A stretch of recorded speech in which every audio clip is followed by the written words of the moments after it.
Arithmetic progression क्या होता है? अर्थमेटिक प्रोग्रेशन मतलब हम किसी प्रोग्रेस में जा रहे हैं बट एक उसका सिस्टमेटिक पैटर्न हो। फॉर एग्जाम्पल, यदि हमारे सामने एक स्टेयर है, सीढ़ियाँ हैं और हम इस पे चढ़ते हैं तो हम एक के बाद एक के बाद एक जाते हैं। हम किस तरह उस पर चलेंगे? First step, second step, third step, fourth step, fifth step. ना कि हम फर्स्ट से डायरेक्ट थर्ड पे जा रहे हैं, फिर फोर्थ पे जा रहे हैं, फिर सिक्स पे जा रहे हैं। इस तरह नहीं चढ़ते हम, स्टेप बाय स्टेप चढ़ते। तो एक पैटर्न हमें शो होता है। पैटर्न क्या शो हो रहा है हमारे यहाँ पर कि हर एक के बीच एक बराबर डिफरेंस है। एक एक सीढ़ी, एक एक स्टेप का हमारे को बराबर डिफरेंस दिखाई देता है। तो इसी तरह की जो प्रोग्रेशन होती है उसे कहते हैं अर्थमेटिक प्रोग्रेशन, जहाँ पे एक इक्वल डिफरेंस के साथ आगे बढ़ा जाता है। मेन चीज ये है कि जो डिफरेंस होता है वो कॉमन होता है। वो डिफरेंस कुछ भी हो सकता है। जैसे हम देखते हैं 1 2 3 4 5 6 सो ऑन। इन सब के बीच कितना डिफरेंस है? ऐड 1। सब में ऐड 1 हो रहा है। यदि हम इसको थोड़ा अलग तरीके से लिखें, अब हम लिख लेते हैं 2 2 6। कितना ऐड हो गया हमारा? +4। नेक्स्ट क्या होगा हमारा? +4 10। इसके बाद क्या होगा? +4 पे हमारा ये हो जाएगा 14। इस तरह जो हमें एक प्रोग्रेस मिल रही है, लिस्ट मिल रही है नंबर्स की, हमें क्या मिल रही है यहाँ पे? List of numbers. यही लिस्ट ऑफ नंबर्स कहलाती है अर्थमेटिक प्रोग्रेशन, या कहते हैं सीरीज ऑफ एपी। कुछ एग्जाम्पल समझते हैं अर्थमेटिक प्रोग्रेशन को ज़्यादा क्लियरली। अब यहाँ पे हमारा 45 नंबर है, 43 41 39 37। ये क्या हो गई? हमारी लिस्ट ऑफ नंबर्स। इस नंबर लिस्ट में आपको क्या दिख रहा है? प्लस -2 दिख रहा है सब में। ओके, यहाँ भी -2, यहाँ भी -2। तो ये जो लिस्ट ऑफ नंबर है ये एक अर्थमेटिक प्रोग्रेशन है। क्लियर? नेक्स्ट हम चेक करते हैं। +50 है, इसके बाद भी +50 है, इसके बाद भी +50 है। तो ये डिफरेंस हमने देखा नेगेटिव भी है और पॉजिटिव भी। अब यहाँ पे तो डिफरेंस 0 है, +1 +1 +2 +3। तो ये इक्वल नहीं है। तो इस लिस्ट को हम अर्थमेटिक प्रोग्रेशन नहीं कहेंगे। यहाँ देखते हैं, यहाँ हो गया -30 -30। ये भी एक अर्थमेटिक प्रोग्रेशन है। इसके बाद हम देखते हैं ये, इसमें भी एक ऐड हो रहा है। नेगेटिव साइड से भी स्टार्ट हो सकती है, जरूरी नहीं है कि पॉजिटिव में चले। +1। अब यहाँ पे डिफरेंस क्या है? यहाँ पे तो डिफरेंस 0 ही है, ऐड भी 0 ही हो रहा है, सब्सट्रैक्ट भी 0 ही हो रहा है। तो इसमें हमें 2-3 चीजें देखने को मिल रही है। पहली चीज तो क्या है? नेगेटिव हो सकता है एपी, एपी में पॉजिटिव डिफरेंस भी हो सकता है, और एपी में 0 डिफरेंस भी हो सकता है। तो हम क्या बोल सकते हैं कि जो हमारा कॉमन डिफरेंस है, जो हमारा कॉमन डिफरेंस है उसकी 3 कंडीशन है। ठीक है, उसकी 3 कंडीशन क्या हो गई? एक हो गया वो पॉजिटिव हो सकता है, एक वो 0 हो सकता है, और एक वो नेगेटिव हो सकता है। जो भी हमारा कॉमन डिफरेंस है वो पॉजिटिव, नेगेटिव और 0 तीनों हो सकता है। पहली चीज तो हमने ये समझ ली है। दूसरी चीज क्या है इसमें? अब आप देखिए कि ये सीरीज कंटिन्यू जारी है। यहाँ कुछ टर्म फिक्स है, 1 2 3 4 5। इन्हें क्या बोलेंगे हम? लिस्ट ऑफ नंबर्स में हर एक नंबर टर्म कहलाएगा। तो यहाँ पे एक दूसरी वर्ड है, हम टर्मोलॉजी समझना जरूरी है। ये टर्म, इस वर्ड पे भी ध्यान दीजिए। टर्म कितनी? इसमें 5 टर्म है। एपी में ये क्वेश्चन पूछा जाता है कितनी टर्म्स है। nth टर्म हम फाइंड करना है, 1 2 3 4। इसमें 4 दिख रही है, बट यहाँ पे सो ऑन आगे डॉट डॉट बने, तो यहाँ पे हम टर्म्स नहीं बता सकते हैं। ठीक है, nth टर्म इनफाइनाइट टर्म है इसमें। यहाँ पे ये तो एपी है ही नहीं, तो इसको तो हम क्रॉस कर देते कि ये एपी है ही नहीं। यहाँ पे कितनी टर्म है? यहाँ पे हमारे पास क्या है? 3 टर्म है। यहाँ पे कितनी टर्म है हमारे पास? 1 2 3 4 5। तो इस तरह सब में अलग अलग टर्म्स कितनी भी हो सकती है, 100 हो सकती है, 50 हो सकती है, 200 हो सकती है, फाइनाइट नंबर में हो सकती है और इनफाइनाइट नंबर में भी हो सकती है। यहाँ पे कितनी है? 4। तो हमारी टर्म भी दो तरह की होती है। टर्म होती है हमारी एक फाइनाइट और एक होती है हमारी इनफाइनाइट। ठीक है, अब जैसी टर्म है वैसे ही सीरीज बनेगी हमारी, वैसा ही हमारा एपी होगा। तो हम क्या करेंगे, फाइनाइट एपी और इनफाइनाइट एपी, क्या कहेंगे इसको, फाइनाइट एपी बोलते हैं और इनफाइनाइट एपी बोलते हैं। फर्स्ट वाला क्या हो गया हमारा, फाइनाइट एपी हो गया। ठीक है, ये हमारा क्या हो गया, ये हमारा हो गया इनफाइनाइट एपी। आपको एक में ही काफी चीजें देखनी समझनी आनी चाहिए। फाइनाइट एपी है, लिस्ट ऑफ नंबर्स बोलते हैं, 5 टर्म है, इसमें कॉमन डिफरेंस क्या है, -2। हमारा कॉमन डिफरेंस यहाँ क्या है, -2। नेक्स्ट वाली इनफाइनाइट टर्म है, इसमें टर्म्स हमें काउंट नहीं है, दी नहीं गई है, कॉमन डिफरेंस कितना है, +50 है। ठीक है, इस तरह की चीजें समझ लिए। आगे बढ़ते हैं हम इसके बाद। जनरल फॉर्म ऑफ एपी क्या होता है, हर एक इक्वेशन हमने पढ़ी है, पॉलिनोमियल्स देख लिए, उन सबका एक स्टैंडर्ड फॉर्म होता है जिस फॉर्मेट में हमें वो चीजें मिलती है। अब यहाँ जनरल फॉर्म एपी का भी होगा, ऑब्वियस सी बात है।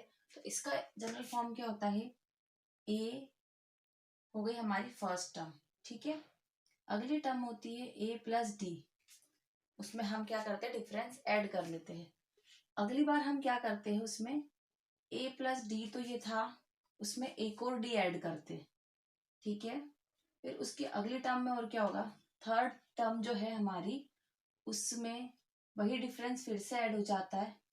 ठीक है, तो ये चीज चलती रहती है। इसको थोड़ा और सॉल्व करके लिखते, ये हो गया a, पहला वाला डिफरेंस। अब ये दो डिफरेंस ऐड हो रहे हैं तो दोनों का क्या हो जाएगा, मल्टीप्लाई, a + 2d हो जाता है, अगला हो जाता है a + 3d। ये इस तरह चलता जाता है। तो ये आपका होता है जनरल फॉर्म। ए आपका क्या होता है, फर्स्ट टर्म, ए आपकी फर्स्ट टर्म हो गई। ठीक है, ए आपकी फर्स्ट टर्म, डी आपका क्या है, कॉमन डिफरेंस।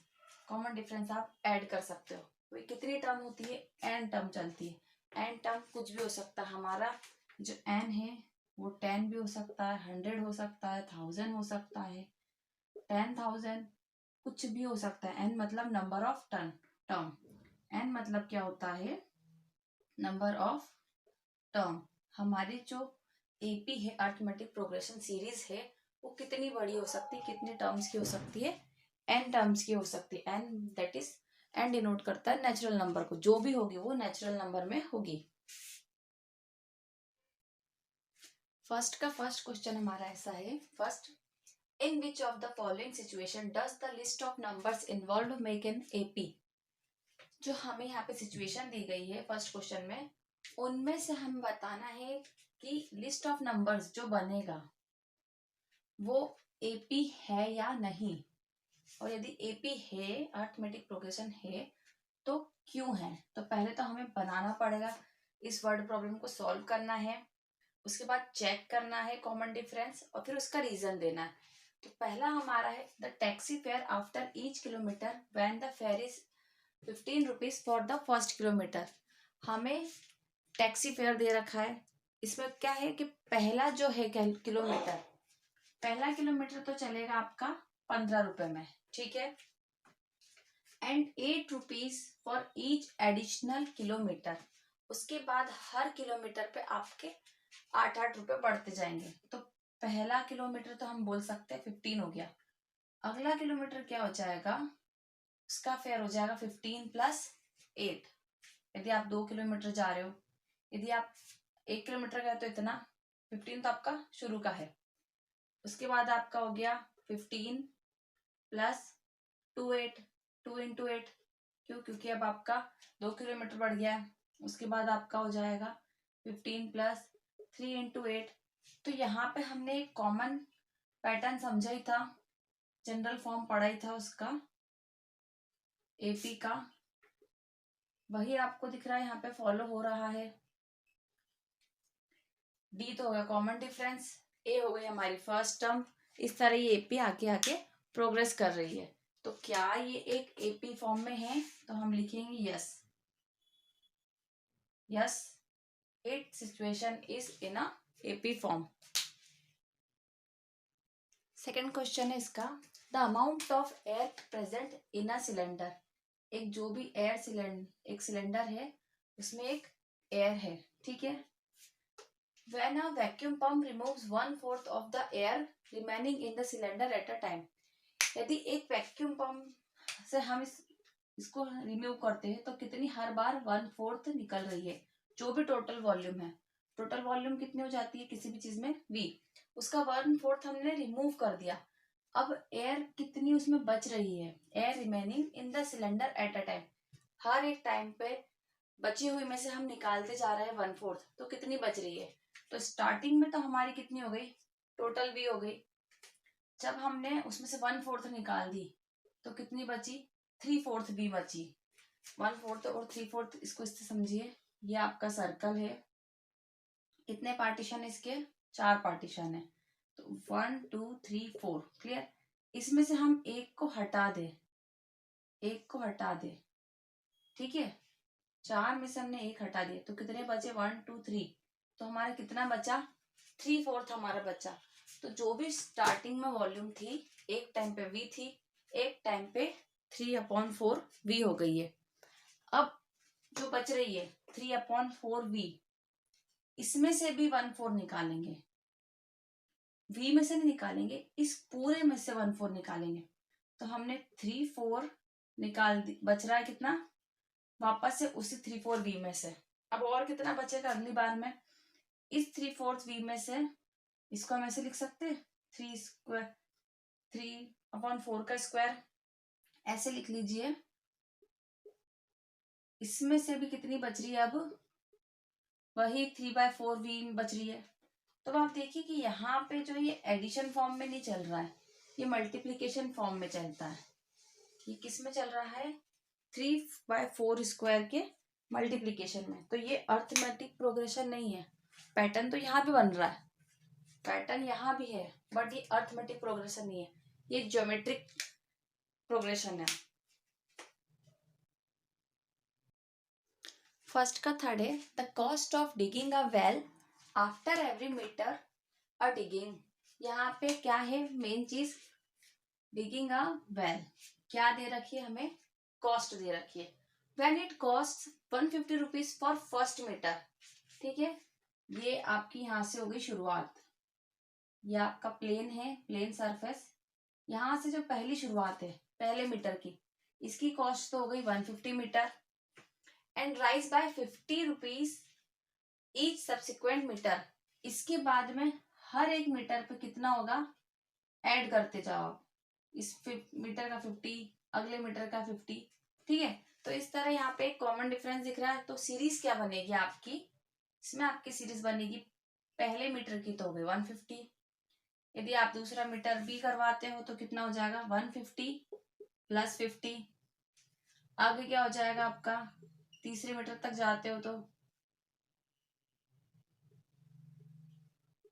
इस तरह आप आगे बढ़ते जाओगे तो सीरीज बन रही है। तो यहाँ पे भी वही पैटर्न फॉलो हो रहा है, a + d, a + 2d, a + 3d, इस तरह। तो ये एक जनरल फॉर्म मिल रहा है हमें एपी का। तो क्या ये एक एपी है, yes it is an AP. आपको वीडियो पसंद आया तो लाइक करिए, शेयर कीजिए और चैनल को सब्सक्राइब कीजिए।